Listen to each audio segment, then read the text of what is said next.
Bienvenidos a La Otra Aventura, un espacio dedicado al mundo de los libros.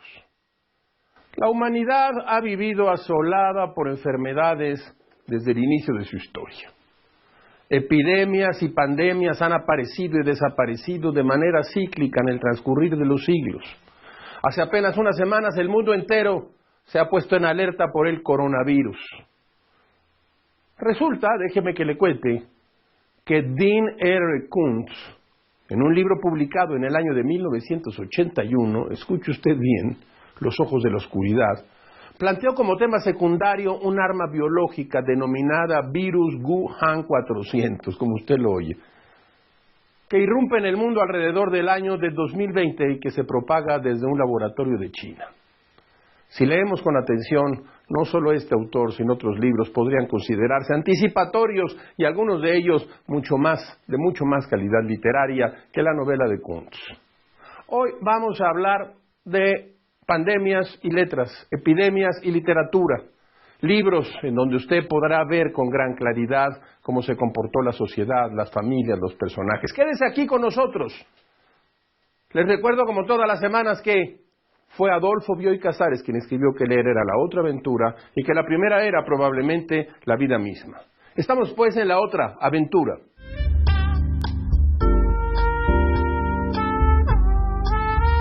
Podría yo citar La peste de Albert Camus, o el ensayo sobre la ceguera de Saramago, o el diario del año de la peste de Daniel Defoe.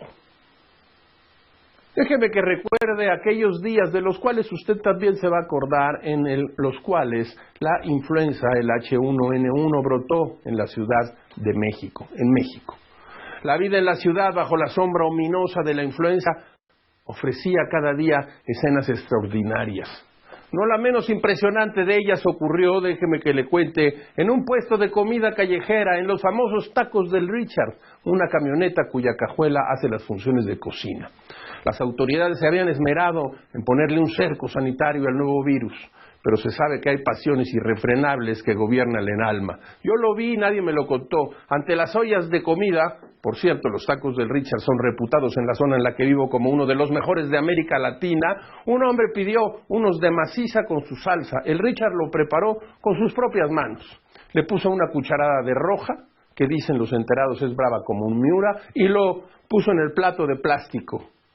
Aún no se inventa la forma de comerse unos tacos con tapabocas, que el hombre entonces se bajó la tela azul y venga, se empacó 2 de mordidas históricas.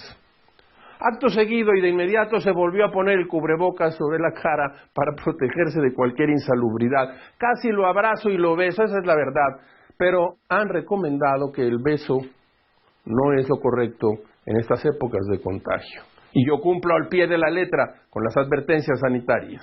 Ese mismo día estábamos en la cola del supermercado. Comprábamos y comprábamos, no piensen mal, no hicimos compras de pánico. Por cierto, en la alacena todavía tengo atún como para invitarles tortas a todos los que asistan al día del juicio final. Nos encontramos a un conocido que nos arrojó la tufarada irónica, preguntándonos si nos preparábamos para el apocalipsis. Para nada, le dije, es la compra que se hace siempre. Sé que no me creyó. En el pasillo de la tienda no hubo hechos que lamentar, salvo el caso de la señora que le quiso arrebatar a un hombre de la tercera edad la última rejilla de huevo. Compramos después muchos huevos, con gran discreción, una mano sobre nuestras rejillas de huevos para que nadie nos las quitara. La verdad es que podría darle de desayunar huevos con jamón a todo el pabellón de epidemiología del Hospital de Nutrición. Enormes colas para llegar a la caja y yo con mi tapabocas azul de pésima calidad. Envidió el cubreboca aerodinámico que es como de hocico de perro. Siento que el mío terminará contagiándome en lugar de romper el virus de la influencia, decía yo en aquel entonces. ¿Alguien me puede vender un tapabocas como de hocico de perro? Los compro a buen precio. Pensé que me sentiría bien bajo la protección imputrescible del hogar, pero después de que acomodamos toda la mercancía me sentí inquieto. Empecé a segregar miedo. Las cifras subían y bajaban como la bolsa de Nueva York. Los sospechosos de influencia subieron para bajarnos y para ir al hospital de forma mágica. Y porque Dios es grande, los muertos se redujeron a solamente 7. Que nadie se alarme, no voy a abrir la puerta de esa polémica. Mucho más importante fue el hecho de que tosí un poco y en ese dramático momento sentí que se descubrían en mi cuerpo todos los síntomas de la influenza. Empecé a hiperventilar y me dio una taquicardia que registró el sismológico de Tacubaya. Como siempre que puedo utilicé la poesía y dije, a mí ya me dio esta chingadera. La sugestión mueve montañas. Quiero poner un anuncio en el aviso oportuno. Compro gel antibacterial con microesferas y ceramidas que elimina gérmenes al instante. Precio a negociar. Ya limpié con alcohol las manijas, los teléfonos, las llaves del agua, el pasamanos, las perillas de la estufa. Alguien acaba de toser dentro de la casa, voy a investigar. Así fueron aquellos días de la influenza. Ignoro si se repetirán ahora que ha llegado el coronavirus. Mientras, le propongo que revisemos algunos libros cuyo tema ha sido la peste, la pandemia, la amenaza de la enfermedad y la amenaza del exterminio.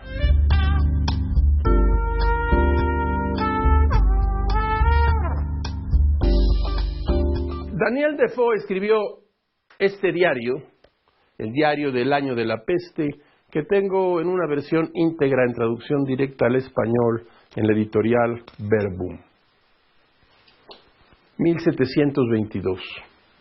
Después de una larga investigación sobre la terrible epidemia de peste bubónica que azotó la ciudad de Londres en 1666, con una prosa directa y a caballo entre la crónica y la novela, este libro es un testimonio valiosísimo sobre aquella hecatombe que sacudió a la capital de un imperio y que se estima que acabó con 1/3 de la población europea, así como usted lo oye.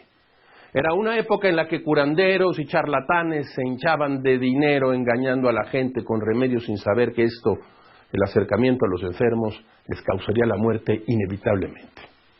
Guardias militares cercaban las casas de los apestados, las cuales estaban marcadas con la palabra abracadabra, y prohibían cualquier interacción con el exterior. Este relato, al mismo tiempo personal y periodístico de Daniel Defoe, es un crucial y referente literario sobre una época negra de terror en Europa. Escuche usted un pequeño fragmento. Las cosas aterradoras que veía al salir a la calle habían llenado de terror mi espíritu, por miedo a contraer la enfermedad que era, por cierto, horrible en sí misma y más horrible en algunos que en otros. Los bubones que normalmente se localizaban en el cuello o en la ingle se hacían al endurecerse y cuando no se abrían, tan dolorosamente como la tortura más refinada.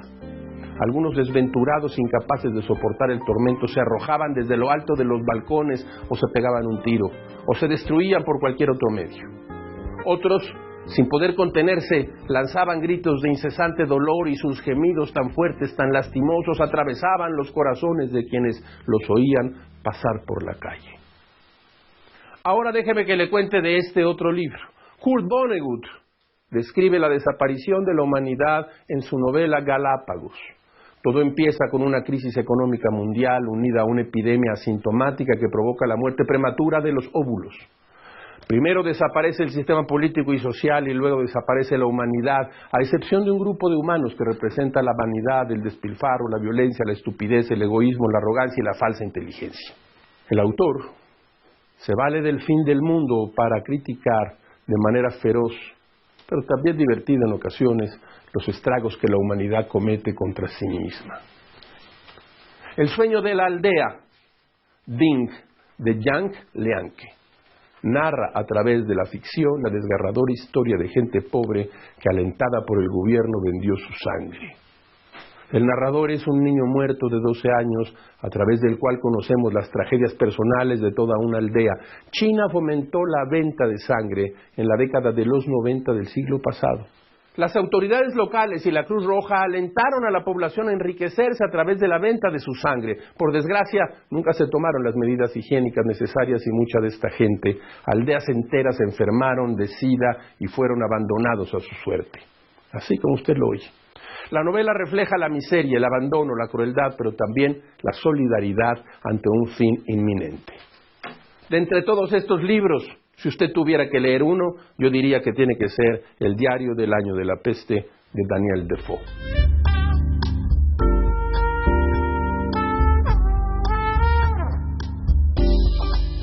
Historias de escritores y escritoras. El poeta y amigo de José Saramago, Fernando Gómez Aguilera, dijo que Ensayo sobre la ceguera, que tengo aquí en una edición de Bolsillo justo en 2020, una de sus múltiples reediciones, es un libro que debería leerse justo después de que se vieran los noticiarios en la televisión, pues así el espectador sería consciente de su propia incapacidad visual, producto de las capas de realidad que recubren lo que suele mirar siempre desde la distancia. El relato parte de una repentina plaga de ceguera blanca. Ante la inexplicable enfermedad y su potencial de contagio, las autoridades deciden encerrar a quienes han contraído el mal en las instalaciones de un manicomio. En el encierro y la discapacidad, los personajes son puestos frente a distintos dilemas éticos sobre el cuidado del otro. En varios de sus pasajes, la novela coloca al lector frente a los sentimientos de compasión, culpa y poder. Saramago creó con esta novela una serie de escenarios proclives a la reflexión sobre nuestros actos cotidianos, sobre la conciencia, la moral, la determinación humana de actuar en función de quienes observan o vigilan. Ensayo sobre la ceguera es una lectura obligada para pensar sobre lo que existe y se ignora, sobre la comunicación y el conocimiento, y en palabras del propio autor, la responsabilidad de tener ojos cuando otros los perdieron. José Saramago, Ensayo sobre la ceguera.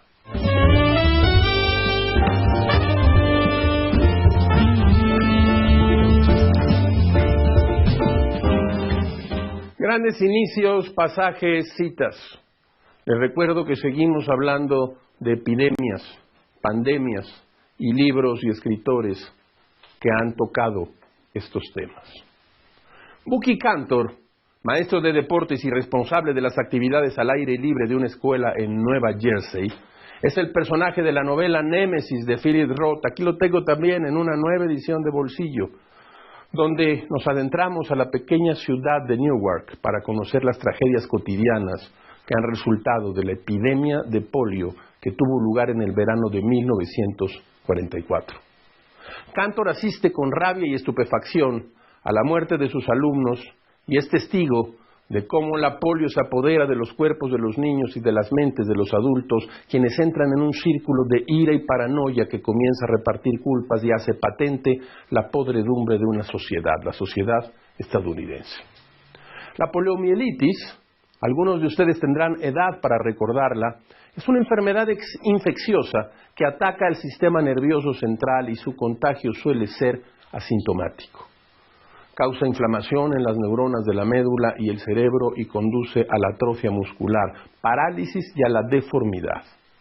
Tenemos aquí el inicio de una novela corta que convierte a la polio en una especie de metáfora para hablar de los alcances del ser humano y la sociedad.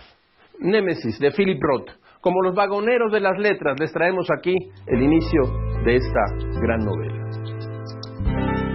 El primer caso de polio se produjo a comienzos de junio, poco después del Día de los Caídos, en un barrio italiano pobre que estaba en el otro extremo de la población donde nosotros vivíamos, en el ángulo sudoeste de la ciudad, en el barrio judío de Wequahic.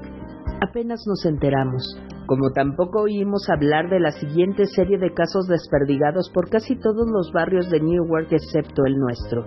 Hubo que esperar a la festividad del 4 de julio, cuando ya se habían registrado 40 casos en la ciudad, para que la primera plana del periódico vespertino apareciera una noticia titulada «Las autoridades sanitarias alertan a los padres sobre la polio», donde se citaba al doctor William Kittle, inspector del Colegio de Sanidad, quien había prevenido a los padres para que observaran cuidadosamente a sus hijos, y en caso de que un niño mostrara síntomas como dolor de cabeza, garganta irritada, náuseas, rigidez de cuello, dolor en las articulaciones o fiebre, se pusieran en contacto con el médico.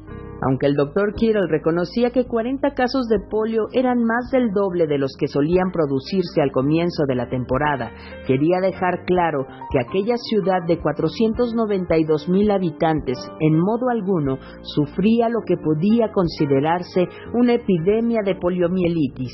Aquel verano, como todos, había motivos de preocupación y era necesario adoptar las medidas higiénicas apropiadas, pero aún no había razones para que cundiera la alarma que 28 años atrás habían mostrado a los padres el brote más largo de la enfermedad jamás producido, la epidemia de polio de 1916 en el nordeste de Estados Unidos, cuando se habían dado más de 27,000 casos y 6,000 fallecimientos.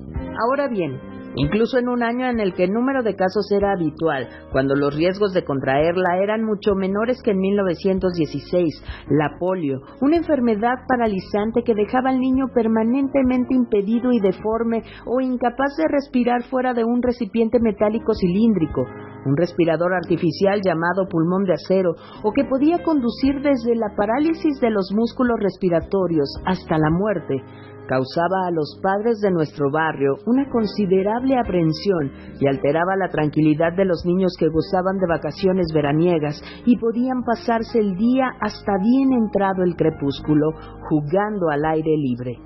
La preocupación por las funestas consecuencias de enfermar gravemente de polio se acrecentaba al no existir ningún medicamento que tratara la enfermedad y ninguna vacuna que proporcionara la inmunidad.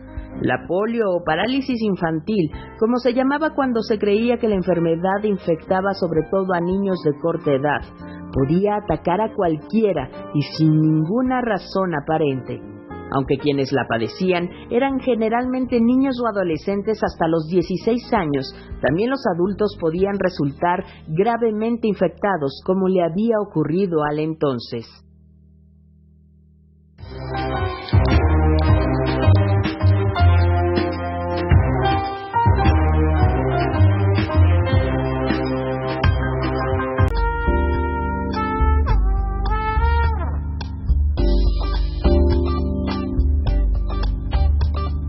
De la mesa de novedades, mire usted lo que nos ha llegado de Random House Mondadori. Entre la vasta obra narrativa de Héctor Aguilar Camín hay una vertiente literaria que ha dedicado a su familia. En el año de 1992, Cal y Arena publicó este libro, que se llama Historias Conversadas. Pero este libro no es este libro. Se ha dedicado a agregar un relato, a quitar otro, a corregir, a poner y a recordar a quienes inventaron por su cuenta, dice él, la conversación, su madre Emma Camín y su tía Luisa Camín. Aquí tenemos un conjunto de historias conversadas que resumen y son para mí un concentrado de la prosa de Héctor Aguilar Camín. Inspiración, corrección expositiva, imaginación, libertad narrativa, que han hecho de él uno de los narradores fundamentales de este siglo y de finales del siglo pasado. Historias conversadas de Héctor Aguilar Camín. Encontré este libro en una de las librerías del Fondo de Cultura Económica y me entusiasmó. Ampones, pelados y pecatrices. Sujetos peligrosos de la Ciudad de México, 1940-1960, de Susana Sosensky y Gabriela Pulido, coordinadoras. Escuche usted, el periodo de 1940-1960 fue decisivo en la historia de México en general y de la Ciudad de México en particular. Se consolida el statu quo postrevolucionario, sucede el milagro mexicano industrializador, llegan con fuerza el cine y la música estadounidense y el Estado comienza a implementar, como dicen los editores del Fondo de Cultura Económica, una amplia gama de medidas y discursos para encauzar el medio urbano, elemento clave de estos discursos. Dentro de ese marco, Sosensky y Pulido nos ofrecen un caleidoscopio, recuento de la manera en que los periódicos, el cine y la incipiente televisión construyeron la imagen y dieron forma a estereotipos de figuras criminales durante un periodo rápido de crecimiento urbano y pugna ideológica en la ciudad. Vampiresas, robachicos, pistoleros, exóticas, tuberculosos, extranjeros y comunistas, entre muchos otros. Este libro se encuentra entre lo más interesante de los libros de crónica histórica de la temporada. Y tengo otro que tiene que ver con la historia. Álvaro Obregón, ranchero, caudillo, empresario y político, coordinado por Carlos Silva. Vea usted el trabuco de este libro de Cal y Arena. Joel Álvarez de la Borda, Javier García Diego, Jorge E. Fernández, Carlos Martínez Azad, Álvaro Matute, Jan Meyer, Miguel Ángel Morales, Yves Solís Nicot, Susana Quintanilla, Alejandro Rosas y Pablo Serrano Álvarez. Todos nos dan su visión del ranchero, caudillo, empresario y político de Álvaro Obregón. Hay que decir que este libro contiene un poderoso archivo fotográfico de Álvaro Obregón con algunas fotos que al menos yo no conocía. De cal y arena, Álvaro Obregón. De la mesa de novedad.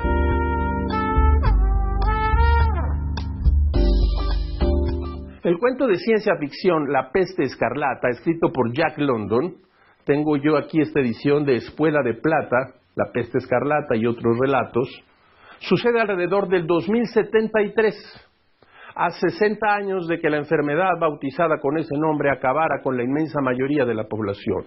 El corazón, dice, empezaba a latir con fuerza, la cabeza se hinchaba y entonces sobrevenía la erupción escarlata, extendiéndose como una granizada sobre la piel. Regularmente, con el momento de su aparición, tenían convulsiones, aunque estas convulsiones no duraban mucho, ni eran muy fuertes. Si uno sobrevivía a ellas, se quedaba perfectamente tranquilo y solo sentía un embaramiento, digamos, por decirlo así, en todo el cuerpo. Se entorpecían primero los talones, luego las piernas, y cuando llegaba a la altura del corazón sobrevenía la muerte, dice Jack London.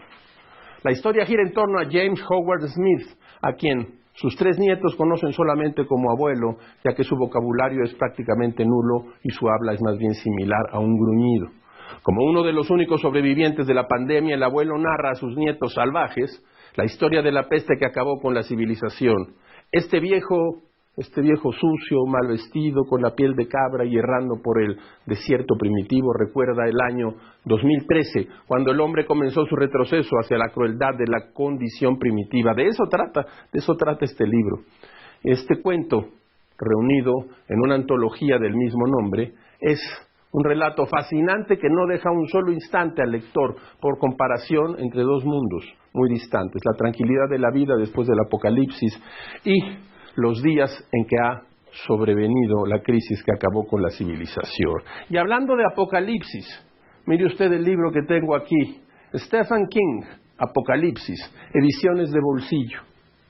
Esta narración cuenta cómo un virus gripal, precisamente gripal, creado artificialmente como posible arma bacteriológica, se extiende por Estados Unidos y provoca la muerte de millones de personas.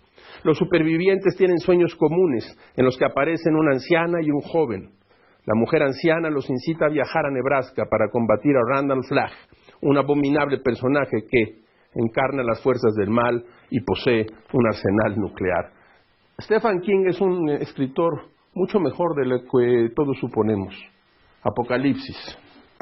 He encontrado entre mis libreros un libro que se llama Las epidemias en la Ciudad de México, 1761-1813, de Donald B. Cooper.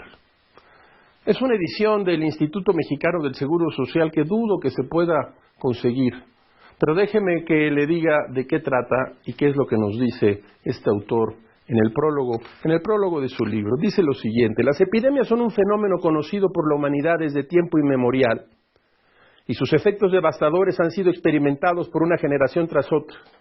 Nunca será posible calcular la mortandad que causaron. Tampoco podrá ponerse en duda que las epidemias han sido uno de los principales flagelos contra la especie, aunque en el pasado planteaban una amenaza mucho más terrible que en nuestros días.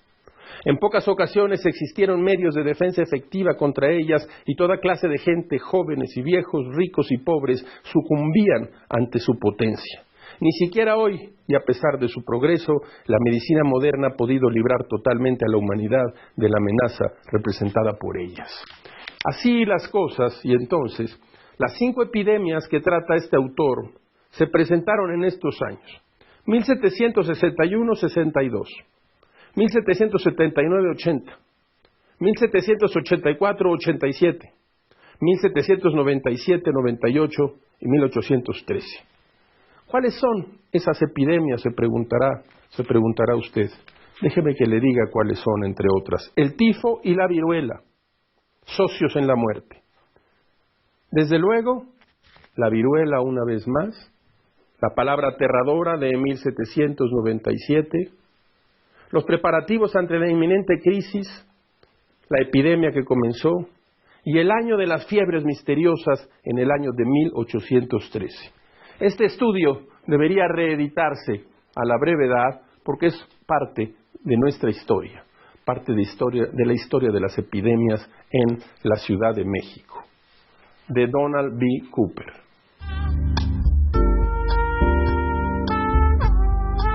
Como todas las semanas, usted encontrará aquí en este espacio una ventana por la que pasa como una ráfaga la felicidad de la frase célebre, el aforismo, la máxima. Escuche usted esta: la enfermedad es el tirano más temible. Albert Camus. Hemos llegado al final de esta emisión y de esta aventura: pandemias, epidemias, contagio y escritores que han tratado estos temas. Soy Rafael Pérez Galle y los espero la próxima semana. Abres una puerta y detrás de ella aparece un mundo. Eso es un libro.